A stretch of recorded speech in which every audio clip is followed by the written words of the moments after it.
Cinematografia, episódio 11, se não me falha a memória. Gravando. Eu já não sei, eu acho que eu perdi a conta. Tem certeza que é o número 11? Eu acho que é o 11, hein? Absoluta. Olha aí, Jason é a Maravilha, gente. nossa enciclopédia cinematografística.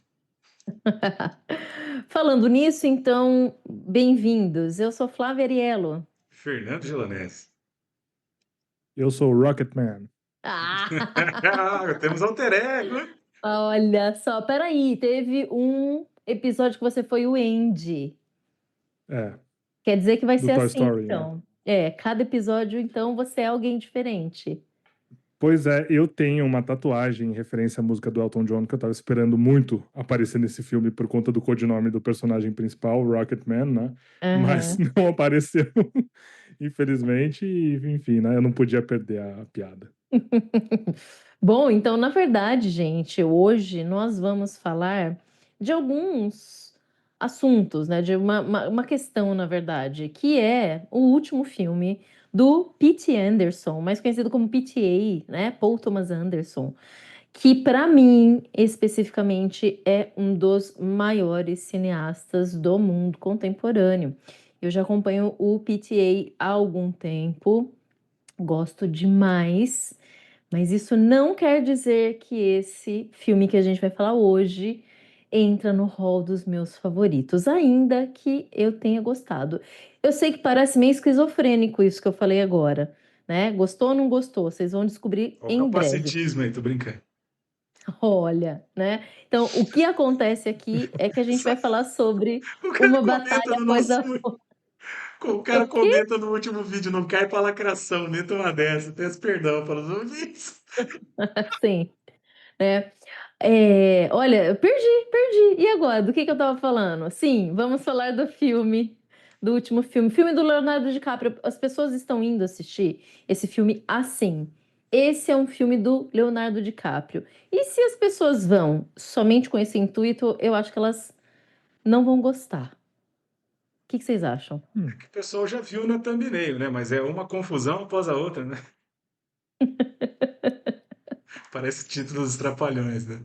Os Trapalhões, Eu Sessão acho da que a Tarde. campanha de. Não, vamos falar o nome do sério, certo do filme. O Paul Thomas Uma, Anderson em uma batalha após a Uma outra, já Batalha após falei. a outra. Que parece, É. assim, vocês já devem estar entendendo da onde eu tô partindo, mas parece uma confusão após a outra. Acho que é o filme do Leonardo DiCaprio, porque ele foi usado exaustivamente na divulgação do filme, vocês não concordam? Embora o Champagne Hum, esteja maravilhoso, maravilhoso, acho que uma das melhores atuações que eu uhum, vi de Champagne não foram poucas. uhum. Eu acho que estão chamando de filme do Leonardo DiCaprio porque, além de ele estar muito, muito bom, eu acho que a galera do marketing sacou que ele é o cara que, não só porque é um fio condutor dentro da narrativa, mas ele, para mim, ele salva o filme em alguns aspectos, mas não quero dar muito spoiler do que eu achei. Mas eu acho que é por isso. Mas o filme não é só dele, tem outros personagens tão profundos quanto como o do Champagne. Talvez a protagonista, que seria a revolucionária lá, que depois some depois do primeiro terço, Uhum. não, acho que ela não consegue ainda segurar tanto falar que o filme é dela. Então, sobrou para Leonardo DiCaprio, entre outras coisas. Sobrou muito bem, né? Inclusive. Bom, eu acho que a gente pode dizer o seguinte: se você está assistindo esse vídeo, se você está ouvindo esse nosso podcast, provavelmente você ou assistiu ou vai assistir o filme. E a gente já vai deixar claro que teremos que dar spoiler, porque o nosso canal é um canal de discussão fílmica e de análise, e que para isso a gente precisa passar por alguns fatores, algumas cenas, descrever essas cenas, enfim, e falar sobre o enredo, inclusive do que é bom, do que não é bom, ao nosso humilde olhar, obviamente, porque senão não funciona. Então, teremos Uhum. spoilers, o que eu acho que nesse filme talvez não tenha muito problema, né? Não Ah, sei. e vamos lá, vocês acham que, eu sei que pode estar fugindo um pouco do tema, mas vocês acham que esse papo do spoiler foi fugir um pouco do controle? Que é meia dúzia de gente que reclama de spoiler? Porque, cara, quando eu era novo, tudo bem que não existia, o anglicanismo não tinha chego tão forte. Mas não lembro de ninguém reclamando de ter. A não ser que o desfecho do filme, aquele. né, o clímax, tudo bem, né? Mas saber um pouco sobre o filme, às vezes fazia parte até da divulgação, né? Vocês já devem ter tido a oportunidade de ver como é que é trailer em Portugal e título. Os caras descrevem o filme inteiro. Não tem problema com spoiler. Isso é coisa Uhum. de. Acho que é o pessoal meio com fear of missing off, medo de ficar por fora, que não pode ouvir o spoiler, porque ele tem que. Ah, não sei. O que que você acha disso? Você é um cara a favor ou contra do spoiler? Eu acho que toda vez que uma palavra vira um conceito na boca do povo, isso vira uma chatice do caralho. Tipo, spoiler, tipo hype. A gente usa a palavra hype entre nós aqui, mas por uma questão conteudista, né? Porque é uma palavra hypada, inclusive, mas aí vira uma baderna, né? Então, eu acho que isso é um problema. Então, por exemplo, tudo é spoiler para as pessoas. É. Se você trata do enredo do filme, isso é um spoiler. Mas eu não tô falando do final e nem de nenhuma descoberta, tô mantendo as surpresas. Não, mas eu não quero saber que o Leonardo DiCaprio, ele é o protagonista e que a Teyana Taylor é uma co-protagonista e que ele toma toda a cena do filme, porque ele sempre rouba a cena quando ele entra, porque tudo isso vira spoiler para as pessoas, entendeu? E Uhum. aí começam a misturar esses termos meio que da moda com fetiches e com manias que as pessoas têm, e aí você acaba não conversando. Acaba sendo melhor não conversar mesmo, não puxar a conversa, porque senão tudo é spoiler, senão tudo é hype, entendeu? E aí isso me irrita um pouco. Eu sei que, por exemplo, tem pessoas que até gostam, antes de ver um filme, gostam de ouvir muito sobre o filme para já ir até mais preparado. Eu acho que, por exemplo, a gente promove uma discussão. Se você já viu o filme, você vai aproveitar isso de um jeito. Pô, concorda? Não discorda? Não tinha visto por esse ano. Não sabia disso. Agora, se você ainda não viu o filme e não liga para spoilers, às vezes é até mais bom para ir com mais propriedade. Até porque ele está no cinema, e hoje em dia cinema não é um rolê muito barato, né? Estamos aqui no final do mês, ainda não É. caiu o quinto dia útil para muita gente aí, né? Começo de mês, como assim, fim de mês? Mês virou Não, já. não, o mês só vira quando cai o cascalho, Flavinha, não sei você. Aqui é Team CLT, assalariado, virou o mês, só vira o mês quando cai o cascalho. É que já caiu o vale alimentação, para alguns já começando, né? Como eu não tenho vale alimentação mais. Muito bem. Mas enfim, Bom, ponto Los Angeles, vamos lá. perdão, Paul Thomas Anderson. Eu vou começar dizendo o seguinte: eu já dei o meu spoiler que ele é um dos meus diretores favoritos, um dos meus cineastas mais brilhantes do mundo contemporâneo. E eu falo isso por conta do conjunto da obra. Eu assisti quase tudo do Paul Thomas Anderson. Em algum momento, provavelmente, a gente vai fazer um cinematografia só sobre os filmes dele, porque vale, não é hoje, não é o momento, mas o que você que está vendo esse filme pela primeira vez e que não conhece o Paul Thomas Anderson precisa saber. Ele é um cineasta californiano e ele tem uma linguagem muito própria, o que é muito interessante, é uma linguagem própria no sentido bem diferente. Por exemplo, vamos pensar em cineastas bem clássicos como Tarkovsky ou Bergman. Você bate o olho no filme do Tarkovsky ou do Bergman, você sabe que é deles. Você não precisa ler sobre isso, você Uhum. vê. No caso do Paul Thomas Anderson, não. E isso também é um recurso da linguagem dele, porque ele é completamente abrangente nos estilos, né? E eu digo isso porque ele não estudou cinema, ele se inscreveu na escola de filmes lá na Califórnia e assistiu 2, 3 dias de aula e foi embora. Então ele é um cineasta que consumiu muito filme ao longo da sua vida. E isso é muito interessante também, obviamente. Você não precisa fazer uma faculdade de cinema para ser um cineasta, né? Longe disso, É inclusive. uma origem muito parecida com a do Tarantino, né? Fato, Engraçado, fato. né? E os dois E são meio parecidos também em alguns pequenos pontos, assim. Interessante. eu acho que eles têm mais ou menos a mesma idade. O Paul Thomas Anderson tá com 55, se eu não me engano. Inclusive, eu fui assistir alguns vídeos de entrevista dele e da galera do filme, né? Do elenco, e eu levei um choque, porque eu não ouvia há pelo menos 10 anos. É, Então, a imagem que eu tinha dele na minha mente era de jovem. um jovenzinho, e quando ele aparece, ele tá com o cabelo completamente branco, assim. Eu falei, caramba, olha só o ponto. Mas, gente, é claro, eu tô com cabelo branco, entende? Então, assim, obviamente que ele envelheceu também, porque temos poucos anos de diferença, inclusive.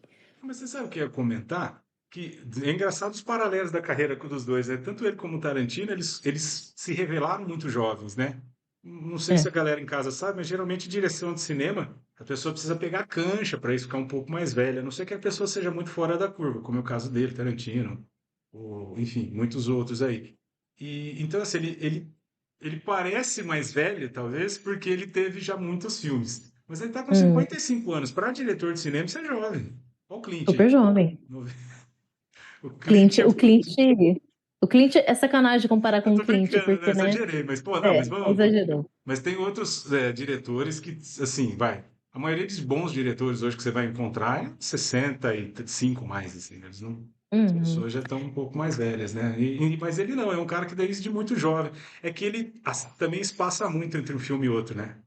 Ele não é uma Olha, metralhadora de filmes. razoavelmente, né? Nem é tanto assim. Mas é interessante, porque eu, depois de assistir esse filme, eu fui revisitar tudo que eu tinha assistido e fiquei pensando por que que eu gostava tanto de Paul Thomas Anderson. E tem uma questão, quer dizer, como é que alguém consegue fazer um filme como esse de hoje, que a gente vai falar, que é um baita filme de ação, e ao mesmo tempo fazer Sangue Negro, trama fantasma, que é brilhante, brilhante, e Magnólia. Poxa, são obras-primas radicalmente distintas, radicalmente. E aí, às vezes, o que conecta uma à outra são as atuações brilhantes que ele consegue ter com o elenco que ele escolhe. E isso é muito interessante, porque o trabalho do Paul Thomas Anderson junto com o elenco é muito próximo. Ele é o tipo de cineasta que conversa, que trabalha junto, né? Tanto é que ele acaba trabalhando mais ou menos com as mesmas pessoas. E, enfim, então, assim, para mim até difícil de dizer qual é o meu filme favorito dele. Eu também fiquei pensando sobre isso, e aí eu fico super dividida entre Trama Fantasma, Sangue Negro, Magnólia, mas aí veio o Licorice Pizza antes desse daqui que a gente tá vendo, que é uma graça. Filminho lindo, delicioso, né? Então, assim, não dá para ranquear nesse momento, mas eu repito o que eu disse, o filme de hoje não entra nos 5 melhores para mim. E acho que lembrando, né, para as pessoas, os incautos que nos assistem que podem não saber, mas ele, além de diretor, é roteirista da maioria das obras deles, Sim. né? Então é interessante. Por isso que eu disse que ele espaça muito como diretor, porque na verdade o processo produtivo dele começa na confecção do roteiro. Tem muito diretor que faz filme a cada ano, cada 2 anos, que ele pega o roteiro pronto, filma, pega o roteiro pronto, filma, né? E a maioria deles Dois, não. de- Ele e faz um. dois detalhes disso, inclusive. Ele é um escritor contumaz. E o processo de criação dele é escrever todos os dias. Ou seja, é alguém que tem uma prática muito extensa, e claro que isso é talvez uma questão que ajude mais no quesito da redação, né? Ou seja, no roteiro, do que na direção, mas na verdade acho que as duas coisas caminham juntas. E o outro ponto, que depois eu vou ressaltar na análise do filme, ele tem uma conexão com a música que é sensacional. Uhum. Além de tudo, ele é diretor de vários clipes maravilhosos. Então, só para vocês terem noção, ele trabalhou com a Fiona Apple, ele trabalhou com Radiohead, ele trabalha sempre com o grupo Haim, né? Então, inclusive, uma das meninas é atriz dele, né? Só, Que ela tá só, só, maravilhosa. só diva Licorice. pop, tô brincando. Ah, mas o Não, mas da Haim hora, é Jaime da Indy, hora. sensacional. né? É. Oi, Jason? Jaime Indy. Então, eu não sei, não sei se é tão indie. Às vezes eu acho elas bem pop, pra falar a verdade. A Radiohead é indie, né? Não, todos que Mas você falou, Flavinha, eu falei Fiona brincando Apple, diva pop porque assim, mas é legal, cara, porque na verdade a estética dele também é uma estética, digamos, hype, underground, mesmo depois que ele alçou a carreira de grande diretor, com grandes financiamentos, pode ver, esse é um filme de financiamento grande, tem as cenas de muito. ações bem boladas, mas ele ainda não perde um Uhum. pouco, acho que a estética meio underground de filme, meio, sabe? Cinema de guerrilha, Uhum, muita câmera na mão, é, muitas cenas mais reflexivas, muito focada no rosto dos personagens, porque ele trabalha com os atores maravilhosos. Ele tem uma estética que remete muito a esse cinema que a gente pode chamar, entendeu? Mais autoral, independente. Ele não é um não tá filmando um Transformers, entendeu? E é um último ponto, e acho que a gente já pode ir para a análise do filme, que é o seguinte, gente. Ele foi quem me apresentou o. ah, oh, meu Deus, fugiu o nome. O Adam Sandler como um ator sério. Porque ele filmou Embriagados de Amor. O nome em inglês é lindo, né? Punk Punch Drunk Drunk Love. Love. Exato, Uhum. lindo. E ali eu olhei e falei: caramba, que grande ator. Eu sei que é estranho se você está ouvindo isso pela primeira vez, mas dê chance, né? E mesmo porque ele namorou, foi casado com uma das maiores humoristas do Saturday Night Live, inclusive. Então acho que é daí que vem essa relação com o Adam Sandler. E é isso. Então eu tô tentando convencer você a assistir outros filmes. Estou te convidando a assistir outros filmes desse diretor que vale a pena. E assim, vai ser radicalmente diferente do que você viu nesse filme, tanto pro bem quanto pro mal, digamos assim. Tudo depende da seu Uhum. gosto. Quando eu chamo de cinema autoral, por mais que você assiste um filme do Paul Thomas Anderson, você meio que saca que é um filme dele, ele não tem um maneirismo muito próprio, nem em termos de história ou de formato e tal. E acho que a Flávia falou, como que o cara, né, produz filmes tão diferentes?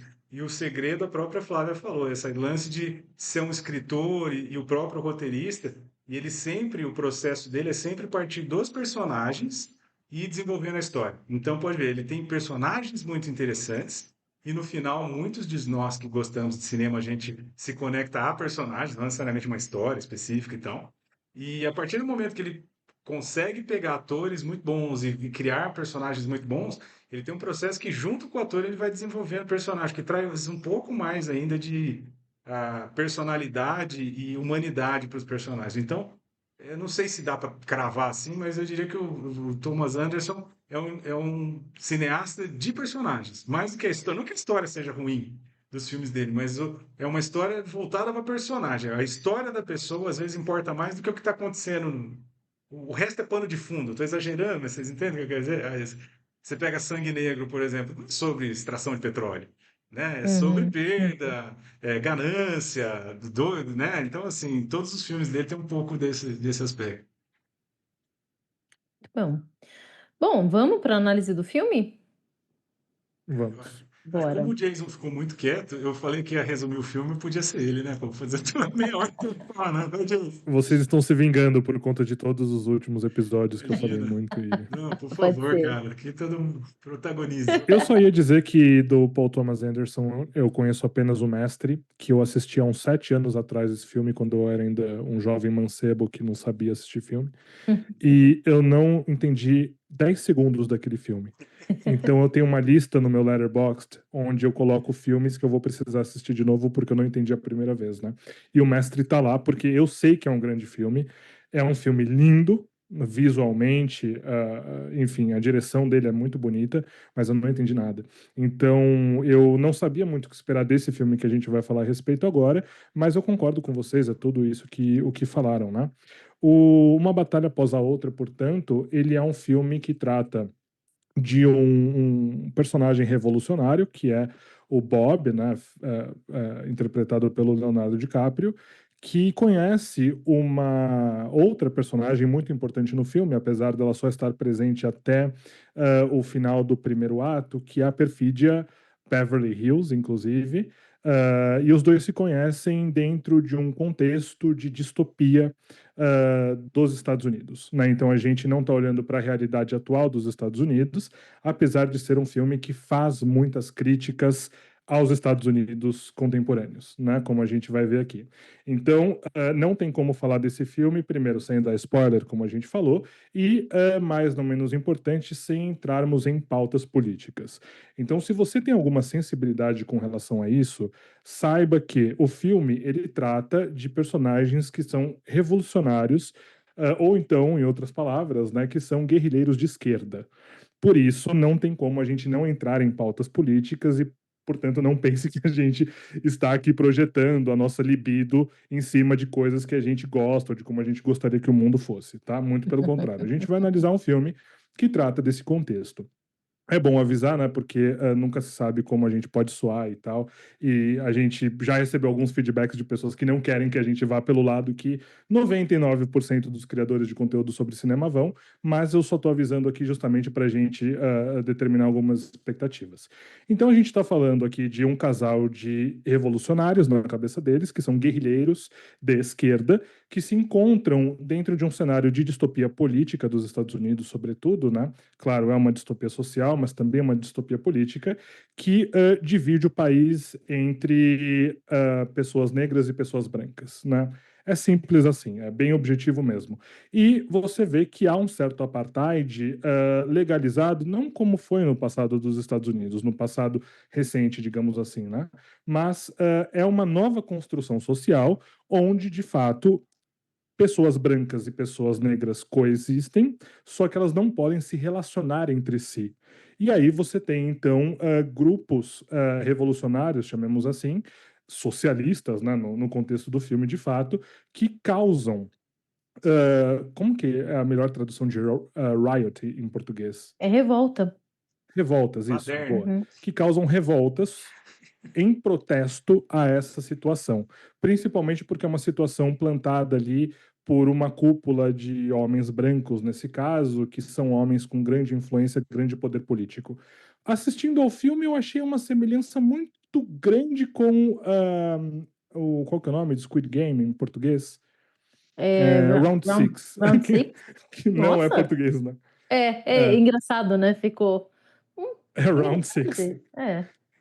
É muito, eu não quero dizer que a história é parecida, né? Mas o Hum. contexto é muito parecido com Round Six, apesar de que aqui é um contexto político e não gamificado a partir da sociedade de mercado, como é o caso do que é narrado em Round Six, né? Mas aqui você tem uma cúpula, portanto, um grupo de homens que detém poder local nos Estados Unidos e que empregam justamente a lei e, claro, que todo o comando militar para possibilitar esse apartheid. E aí, então, o enredo não, a sinopse do filme, ela se baseia justamente nesse casal que se conhece, eles provocam, em conjunto com outras pessoas, com outros personagens, algumas revoltas para contrariar esse sistema político segregador que se tem ali no país, porém há uma ruptura na relação deles, né? Então, você tem ali um certo abandono dessas revoltas, porque, enfim, a vida acontece, as pessoas envelhecem,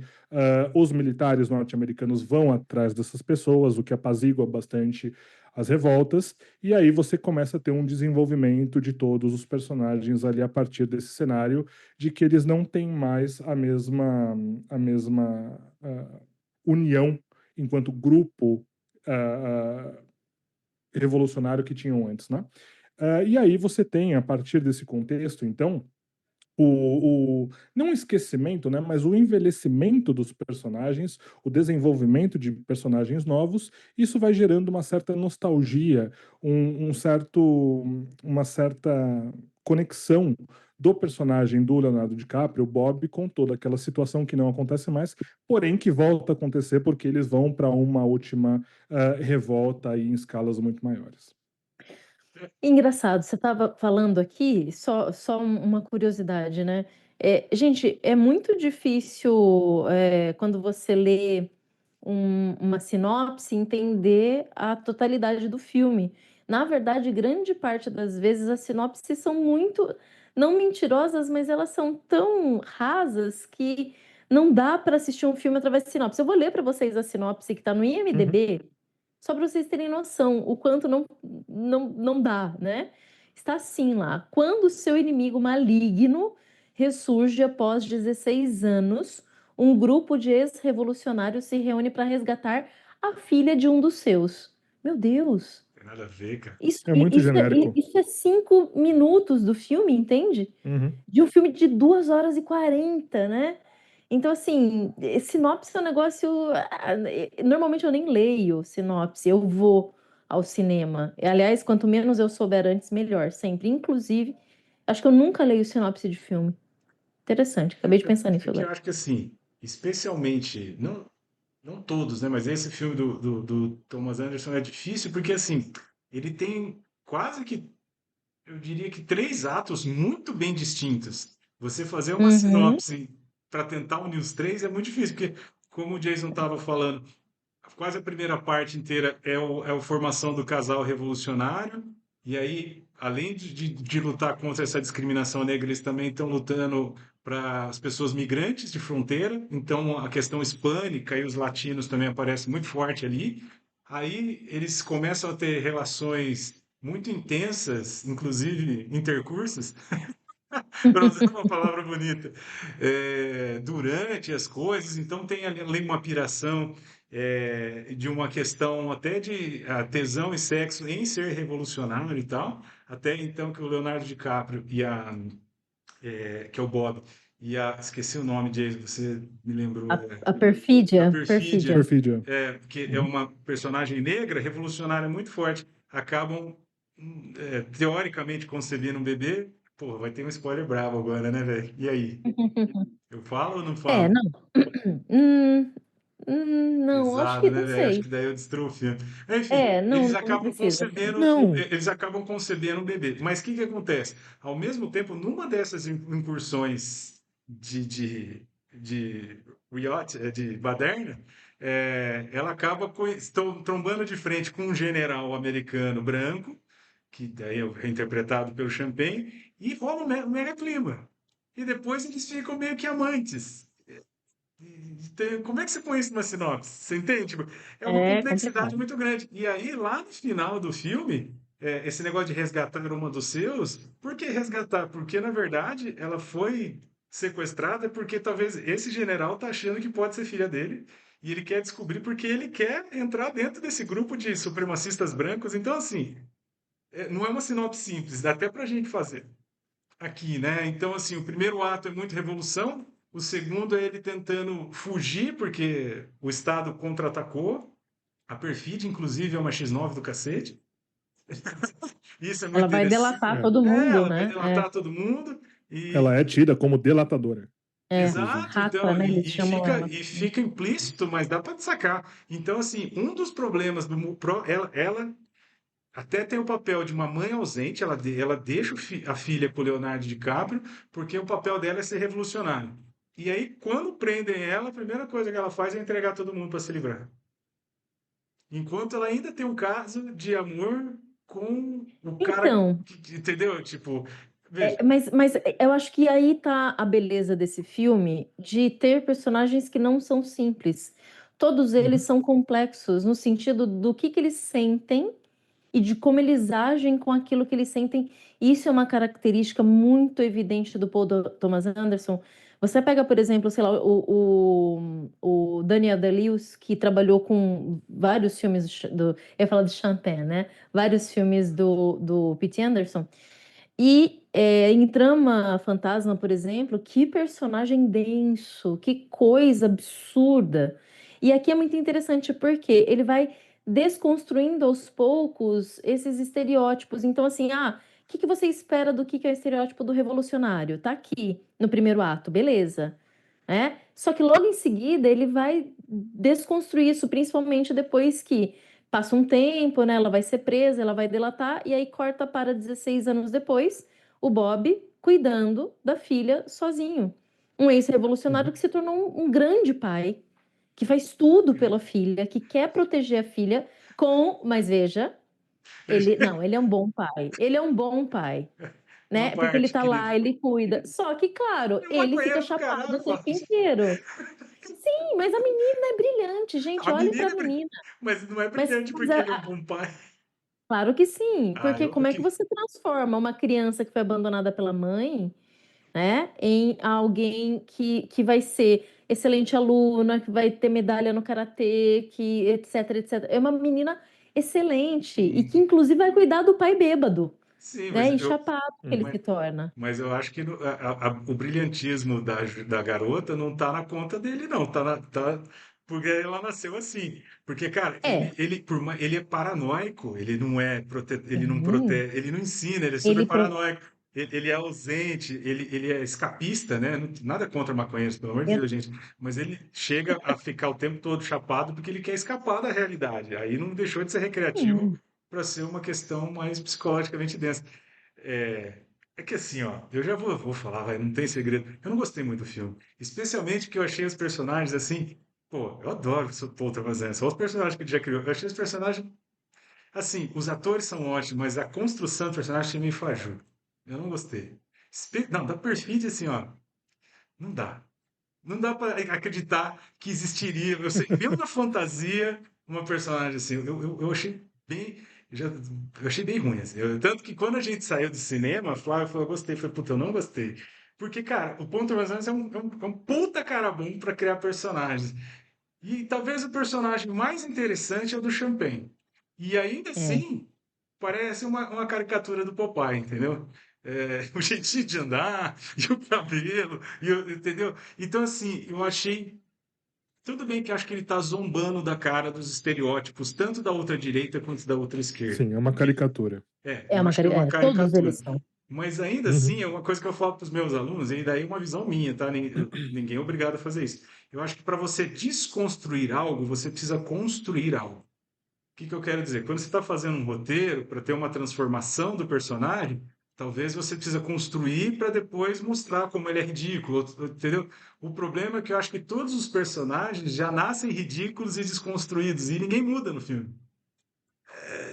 Não há evolução de nenhum personagem. Então, assim, há evolução da história.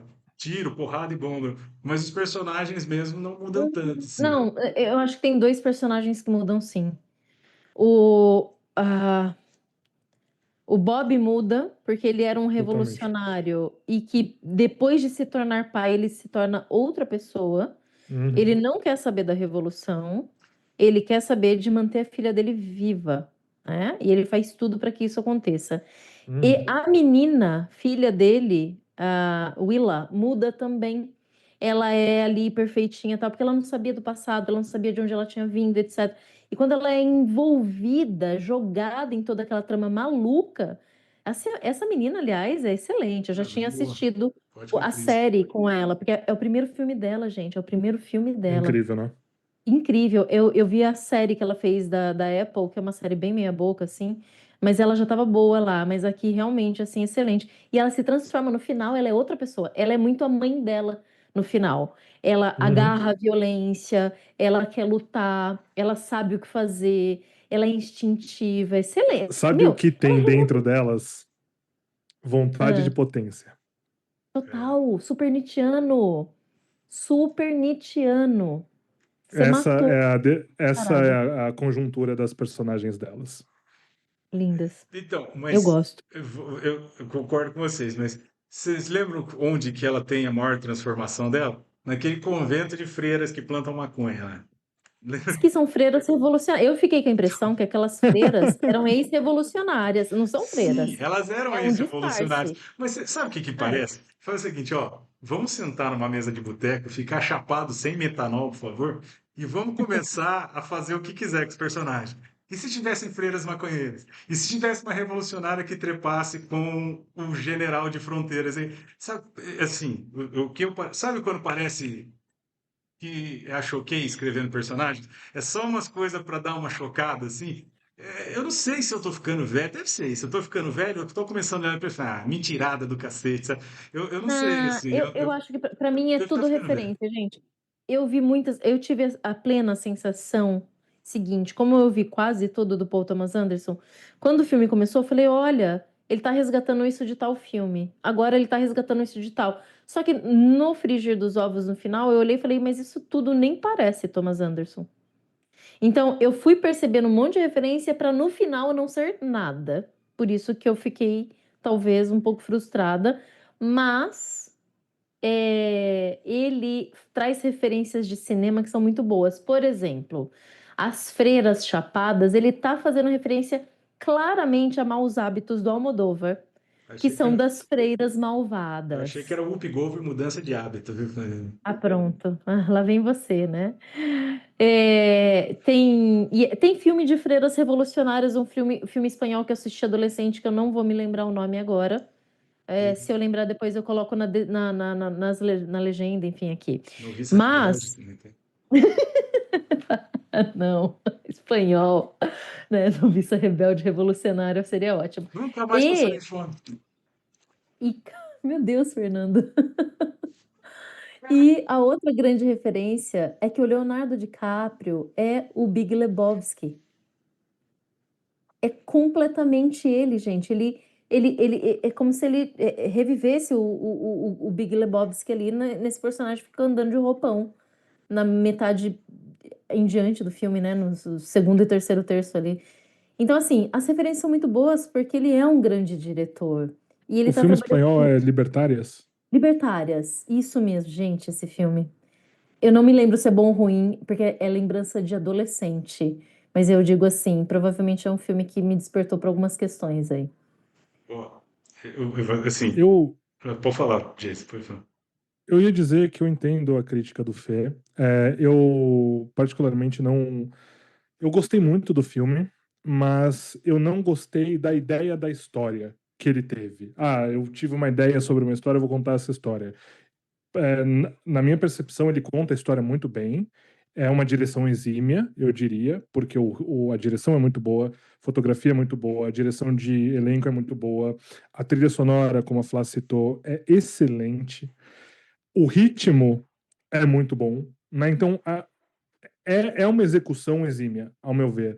Só que ele tomou algumas decisões, como, por exemplo, os personagens eles não têm um desenvolvimento ao longo do filme, porque o que constrói os personagens são as circunstâncias que a gente vê em tela.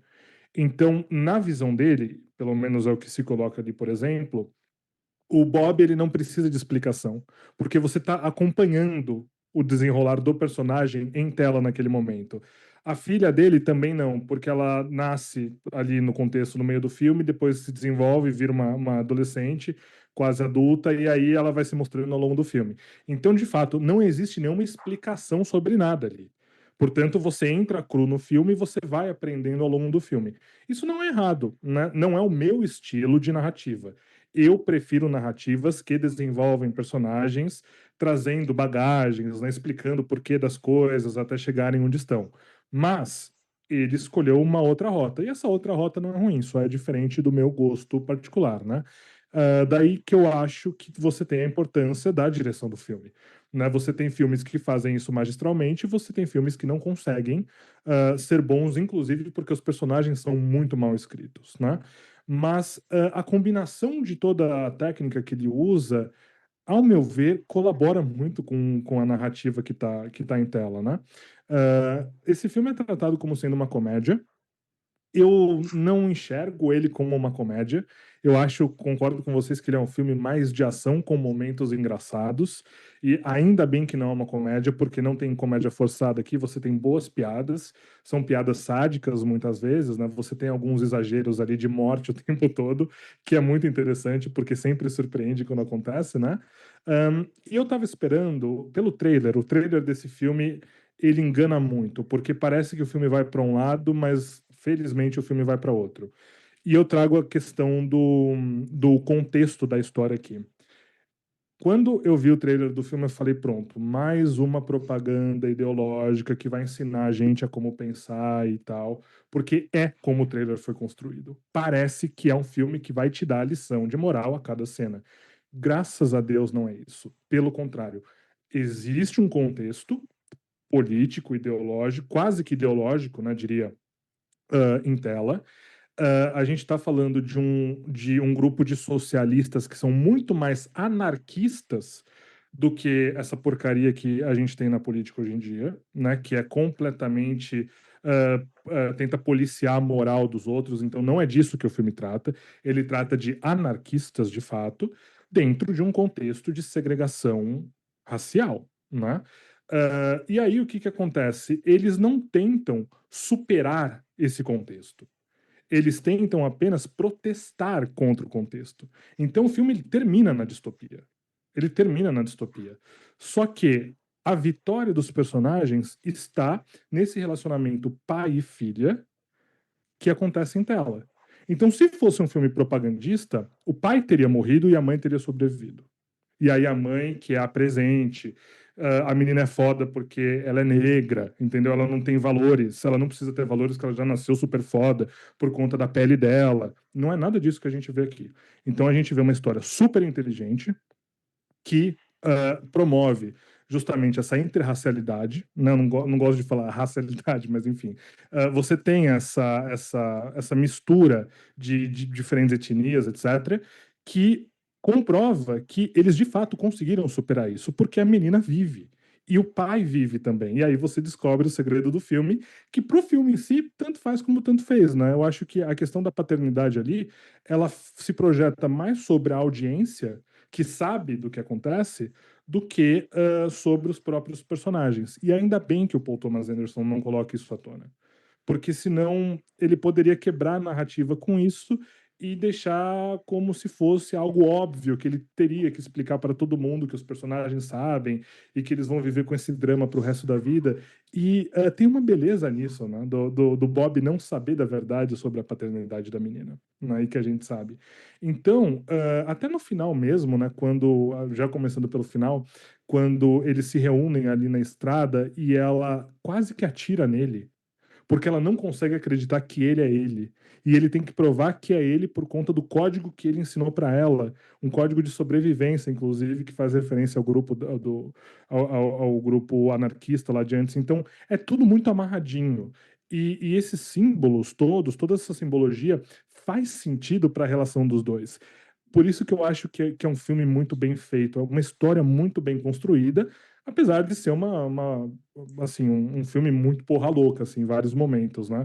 Ele chega a ser uma mistura de Esquadrão Suicida com um filme bom, né, ao meu ver.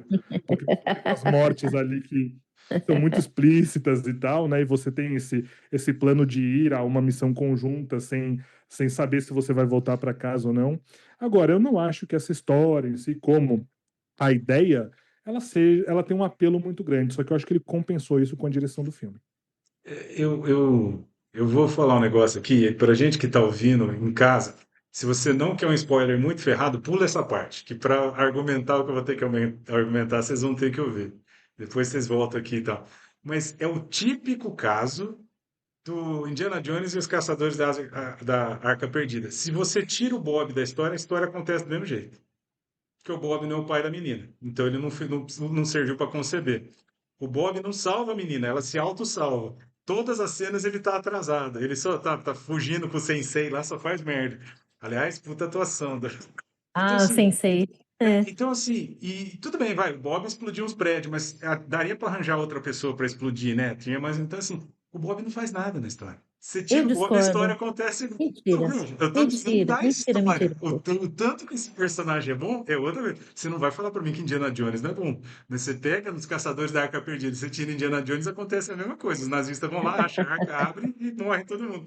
Então, assim, tem gente que vai achar isso legal e genial. Eu acho que é esquisito, no mínimo, mas é uma forma de interpretar, entendeu? É por isso que eu falo que é quase. Eu vou exagerar um pouco, mas eu acho que o personagem do Bob ele entra quase como um fanservice para pessoas que gostam de personagens malucões. Você entende?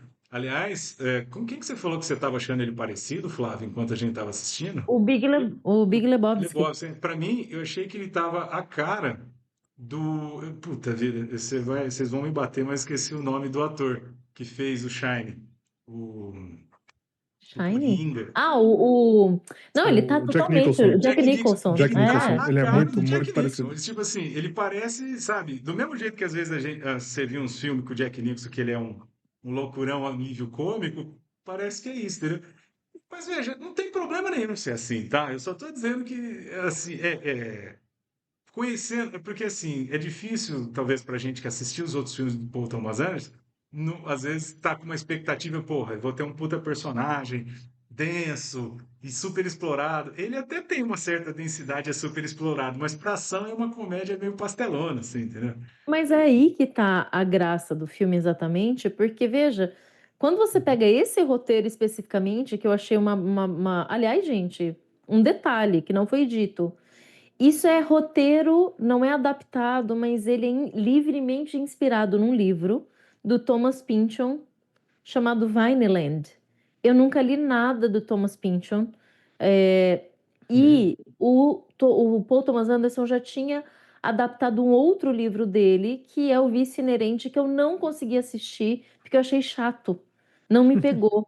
E aí, eu assistindo vários comentários, eu fui eu acho que eu participei de uma live do Dale Nogari, que ele disse que esse é um dos filmes favoritos dele. E eu gosto muito do Dali. Eu falei, não é possível. Por que que o Dali gosta tanto de Vício Inerente? E aí ele disse uma coisa importante. Ele falou, ó, você precisa vencer a primeira meia hora do filme para gostar do filme. E eu não consegui vencer a meia hora. Então, em algum momento da vida eu vou voltar porque não é possível. De qualquer maneira, eu entendi por que que eu não gostei, porque provavelmente eu não deva gostar dos estilos de história do Thomas Pynchon. Apesar dele ser super importante na literatura Uhum. norte-americana contemporânea. E aí que tá.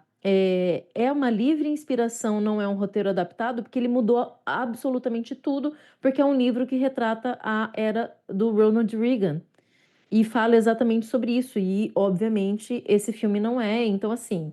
Mas é uma inspiração. Então, o que que eu quero dizer? É um roteiro muito louco que, em princípio, não parte do Paul Thomas Anderson, mas tem toda a mão dele a partir do que ele leu e digeriu desse livro do Pynchon.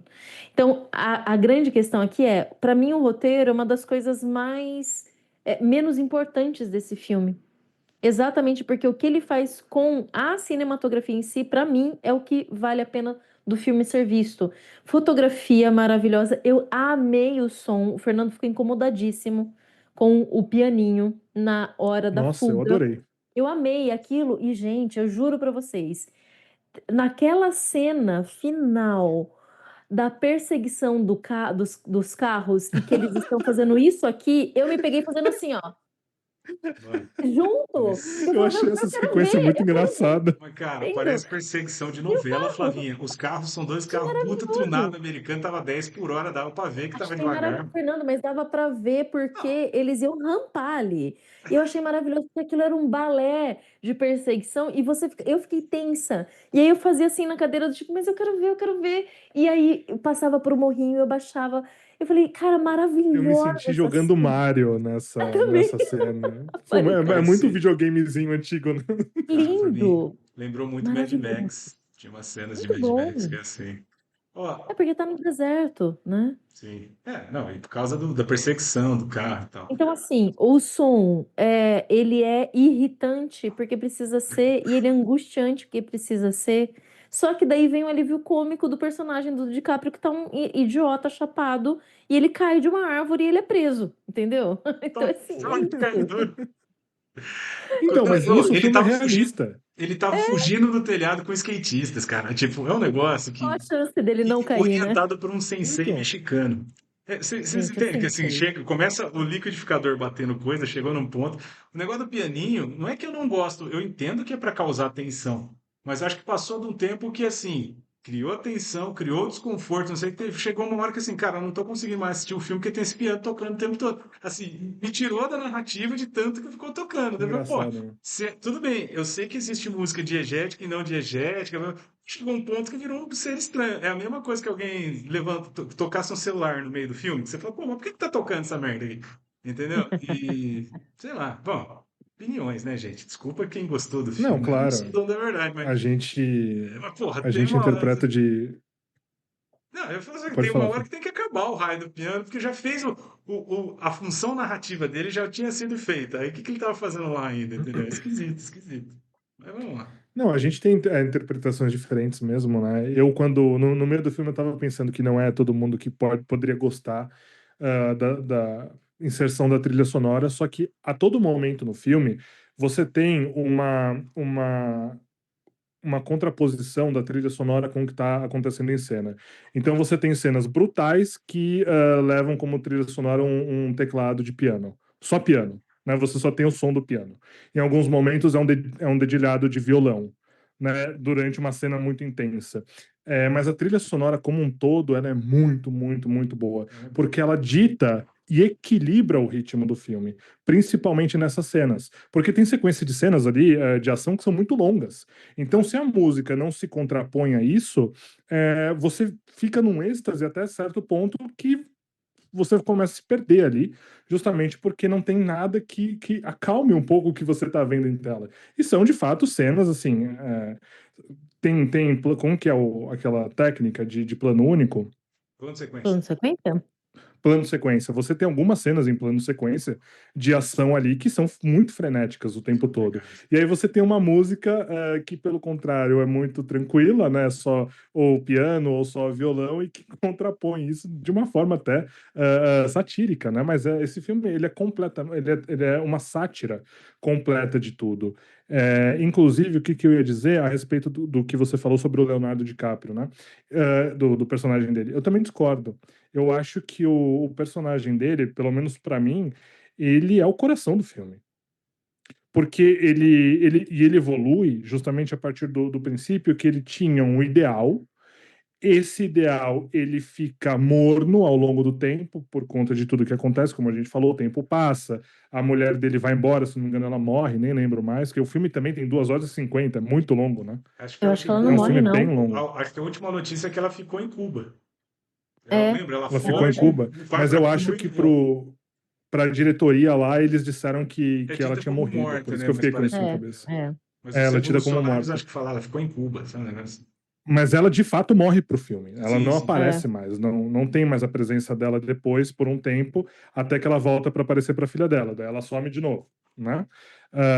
Então, o personagem do o Bob, ele, que é o personagem do Leonardo DiCaprio, ele realmente tá numa piração o filme inteiro. E é a piração de alguém que queria ser um revolucionário. Porque essas pessoas passam a vida toda acreditando que de fato eles são guerrilheiros, que eles vão mudar o mundo, que tudo é uma missão para eles, né? É um estereótipo, só que é um estereótipo satírico do que seria um revolucionário. A tal ponto que, como o filme termina, ele que é um personagem ali anarquista, de esquerda, socialista, que impunha o braço para o alto e grita Viva la Revoluzione, e todas esses clichês, né, de esquerda assim e tal. Primeiro, ele dá risada do gênero do amigo da menina, ele faz piada com aquilo, que é uma característica da esquerda atual, identitária, então ele zoa com isso. E o final do filme é brilhante, porque ele termina o filme usando um iPhone. Eu não percebi isso. Ele usa um É, iPhone? ela dá um celular para ele, ela dá um iPhone Porque para lembra, ele. acaba a paranoia Ah, verdade, e ele tá verdade. tentando aprender a usar um iPhone. Nossa, É. verdade. Nossa. Então, assim, o que é isso? É a entrega dele ao mundo real. É a entrega dele aos Estados Unidos da realidade. Então, ele sai da piração dele porque ele vê que, se ele continuar nessa fantasia ridícula e infantil de querer ser guerrilheiro o tempo todo, a vida toda, ele não consegue fazer o que um ser humano tem que fazer, que é cuidar da filha. Né? Tudo bem que a gente vê um pai presente em tela, é difícil, né? É quase que testemunhar um milagre, mas esse filme ele trata desse milagre, e o pai se entrega ao amor pela menina. Então é muito bonito, né, no final. Você sabe que nesse aspecto, né, eu acho que vale a pena frisar que eu achei que o Paul Thomas Anderson teve muito tato ao retratar os latinos, especialmente os mexicanos. Porque são Uhum. os únicos, porque assim, ele ridiculariza os extremistas da esquerda e da direita, especialmente os brancos assim, os brancos conservadores, mas também os negros revolucionários. Cara, os Total? codinomes e as conversas entre as revolucionárias negras. Tipo, uma chama a Pussy, não sei o que lá, sabe? Tipo, é muito galhofada, mas você vê que, assim, Uhum. o forma com que eles retratam os mexicanos é, pô, os caras já têm plano para cuidar das crianças, todo mundo Uhum. trabalhando, tentando ganhar vida, sabe que vai dar merda, ó, cuida desse, ou seja, é uma comunidade que trabalha junto, A figura do sensei ali, ela é essencial muito, cara. e retratada de forma brilhante, né? Enquanto, Interpretada de forma brilhante ali enquanto o Leonardo pelo... DiCaprio está tendo quase uma Pelo Del Toro. síncope por bosta, vamos ser bem sinceros, porque ele não consegue lembrar uma senha, porque ele está muito chapado, É muito engraçado. Maravilhoso né? aquilo. Que Você cena pega, você engraçada, pega o cara. sensei, ele tá cuidando dele e tá cuidando de toda a comunidade mexicana ilegal que estava indo, ó, tá, não sei o que, e numa calma, meio sem mesmo, né? Então eu achei É. muito interessante a forma com que ele retrata, né? Porque, vamos lá, você vê mexicano em filme americano, tá amarelo, é só tá com o carro É pulando e é só traficante.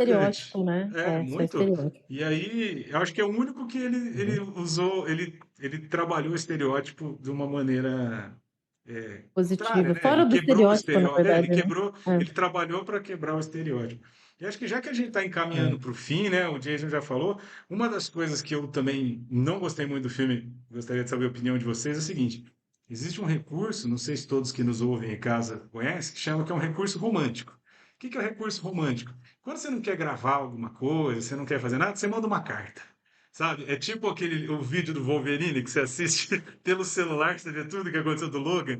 Então, assim, cara, a mãe falar com a filha por uma carta lida, blá, blá, blá, mano, é muito final de novela, galera. Muito Desculpa, ruim. Tomás, eu te Nossa, amo, velho, mas nessa hora muito ruim. eu dei um treco na cadeira, assim, que eu não acredito que ele tá explicando com uma carta. Porque, assim, é final de novela. O vilão morre, os dois vivem felizes para sempre, ela ensinando ele a usar o celular, e ela ainda faz as pazes com a mãe que largou ele e a X9. Tipo, porra, Thomas Anderson, deixa ela ficar com raiva da mãe, mano, não tem problema não, Poxa, velho. mas eu odiei o final, com exceção da morte do Sean Penn. Aliás, gente, o nome do personagem é maravilhoso. Lockjaw, Lockjaw. né? É muito bom, é nome de vilão real. E ele tem a cara, É. e ele termina com o rosto deformado, é maravilhoso aquilo, Ele né? termina Porque a incinerado, gente né, velho? e assim, meu, é sensacional. Quer dizer, tentam matar, ele volta dos mortos, todo destronchado, e depois o jeito que ele morre no final, através pelas mãos dos seus, né? É sensacional. Eu amei o fim Uhum. do vilão, né? E aí, assim, não poderia ser de outra maneira, eu acho. Agora, o recurso da carta foi muito preguiçoso, não tem Foi um condição. pouquinho, gente. E aí, veja, não tem problema ter carta em narrativa, mas sempre que vocês verem o recurso da carta, o filme já tem 2 horas e 20, né, Jason, que você falou? 40, duas 40. horas e 40. 50. Ah, 50. o filme já está com 2 horas e 50 e eu ainda quero inventar que vai ter uma reconciliação com a mãe que está perdida em Cuba e nunca reaparece. Ah, beleza. Então ela mandou uma carta e o Leonardo de Capa guardou a carta e nunca mostrou. E resolveu me estragou. Agora que ele sabe que a mulher é X9, porque ele meio que não sabia, né? Ou pelo menos escondia da menina. Agora, vai Não, tomar. ele sabia, ele não tinha contado pra menina Então, só. mas para e pensa, se quando a menina achava que a mãe é uma heroína, ele não mostrava a carta, por que que agora ele vai mostrar, tá ligado? Tipo, esquisito, Não, esquisito, mas não tá foi tudo legal. bem. Então, Você gostou do final, Jason? Olha, eu acho que assim foi caricato demais pra mim, até a morte do Lockjaw ali pra mim foi um pouco too much, sabe? Eu acho que não precisaria ser tão caricato assim. Só que eu tenho um problema positivo com esse filme que eu me encantei tanto com o elenco, tanto com as atuações, que eu perdoo qualquer problema que teve relacionado a isso, sabe? Eu acho que os cinco principais, né? Os cinco não, os quatro principais que são Leonardo DiCaprio, a Teyana Taylor, que faz a Perfídia, que é a mãe da menina, a Chase Infinity, que é a menina que faz a Willa, que a Flá citou anteriormente, e o Sean Penn, eles formaram um quarteto excelente ali, de Uhum. atores atuando muito bem. Uh, eu demorei para acertar ou para aceitar o Leonardo DiCaprio como um bom ator, né? Eu comecei a gostar mais dele depois que ele fez o Regresso. Ah, maravilhoso. Já gostava dele também no aquele que ele mereceu o Oscar, o Titanic. Lobo de Wall Street. Lobo de Wall Street. Eu gostava dele ali bastante, mas quando ele fez o Regresso, eu falei, não, foda. Isso que eu não precisava dele encarando o urso lá pessoalmente para isso. Eu acho que ele atuou bem ali. Foi um papel bem angustiante.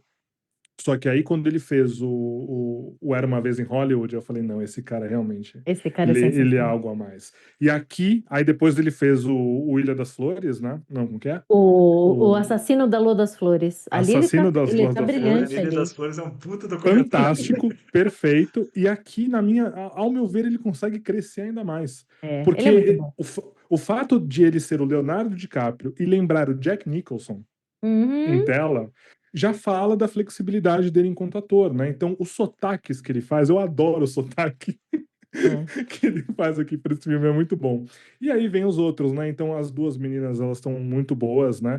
De novo, eu acho que, assim, a presença das personagens não ajuda tanto a atuação delas em comparação com Leonardo DiCaprio, que teve todo o momento do filme para ele, mas são muito boas as duas. O fato de a Perfídia, por exemplo, ser uma gostosa, e Nossa, ser ela é retratada como uma maravilhosa. gostosa, uma sedutora, Maravilhosa. e o Paul Thomas Anderson não se intimidar por conta disso, pelo que a gente vê hoje em dia, mas colocar isso como ponto central do personagem dela, eu achei do caralho.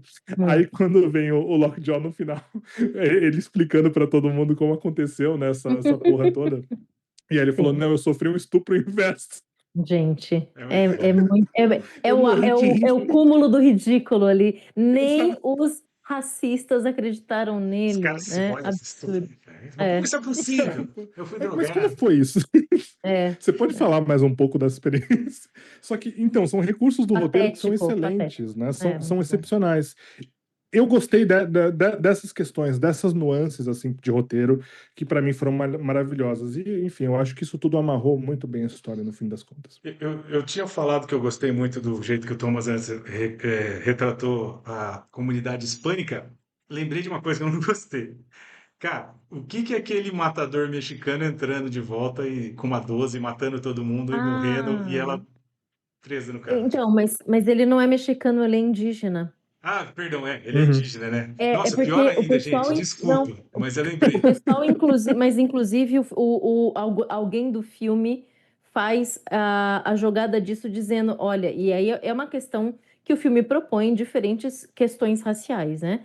E aí fala assim, Uhum. ele se faz passar por Isso, mexicano, peço mas a gente perdão. sabe que ele é indígena, como se houvesse ali uma escala de quem é melhor, menor, Nativa horrível, americana, né? A gente tá chamando de indígena, né? E mas é existe. Exatamente. Pra eles É, existe mesmo. para eles existem, Mas, cara, exatamente. E aí, realmente, aquele personagem tá ali jogado, porra, coitado. Cara, é, é uma pena, né? Um desperdício, que né, ele de volta? personagem. Por que que ele atira em todo mundo? Por que que ele morre? Então, o que eu entendi, simplesmente, é que ele encheu o saco de ser chamado de pele vermelha. Então, é para mostrar isso ali no momento do tipo que praticamente um Uhum. nazista que tá ali, né? Aquele militar branco que vira para ele e fala, ô, seu pele vermelha, não sei o quê, e ele enche o saco e Não, fuzila eu os entendo, caras. Flavinha, mas É a ó, única explicação. Dá para se entender, né? homens. Óbvio. É bem tarantinesco isso, né? É bem É, Tarantino, bem Tarantino. não, mas o Mas de fato. fato aí ele não serviu pra muita coisa ali, Não, porque a menina vai se resolver sozinha, não, né? e o fato dele não Exato. sair vivo é muita sacanagem. Entendeu? É, Tipo, claro, porque também então. acho. É, e vamos ser sinceros, tipo, aquilo lá engordou o filme em quanto tempo? Que demora aquele conjunto de cena ali. Ah, uns 10 minutos Ah, ali, Pô, a pelo é. gente menos. tinha ganhado os 10 minutos preciosos ali das nossas É, vidas. não, uma pena, né? Foi um personagem que poderia ter sido melhor Pô, super, desenvolvido, de era Não, eu fato. super tinha. complexo, porque ele é nativo americano, mas tem trânsito para o México, ele que traz a menina, então assim, podia Uhum, explorar a relação sim, que os supremacistas brancos acabam fazendo. Anyway. exato. Não, eu saí da empresa, eu tava em evento o dia inteiro. Eu saí, tava em evento das 7h30 da manhã até as 6h30. Aí eu fui, cheguei no shopping, minha sessão era 9 horas da noite. Nossa. Aí eu Nossa. falei, tomara que seja um filme de 2 horas no máximo. Quando eu olhei pro ingresso no celular e vi 2 horas e 50, eu pensei, meu Deus do céu. Não vou Mas então aguentar. dava para ser mais curto, dava para ser mais curto. Dava, dava. E sabe que Ah, com inclusive, parece que muitas cenas ficaram de fora, era para ser um filme de 3 horas. Senhora. Então, teoricamente, vai ter muitas cenas pós-créditos em especiais, etc Mas e sabe o tal. que eu acho foda, galera? Não sei se vocês devem estar sabendo disso, pessoas que nos assistem em casa também. Hollywood está reclamando pra caramba de custo, de que roteiros originais tão difícil de se pagar, né? Ou seja, está cada vez Uhum. mais se produzindo menos roteiros originais ou bons diretores porque está difícil de se pagar. Como é que você deixa o diretor rodar 7 horas de filme e usar 2 horas e 80? Pô, faz um filme mais enxuto, roda menos, gasta-se menos, aí fica mais fácil do filme se pagar. Eu prefiro que tivesse assim, 2 horas e 50, né? Você falou, né, Jason? É, Doze e mas, cinquenta.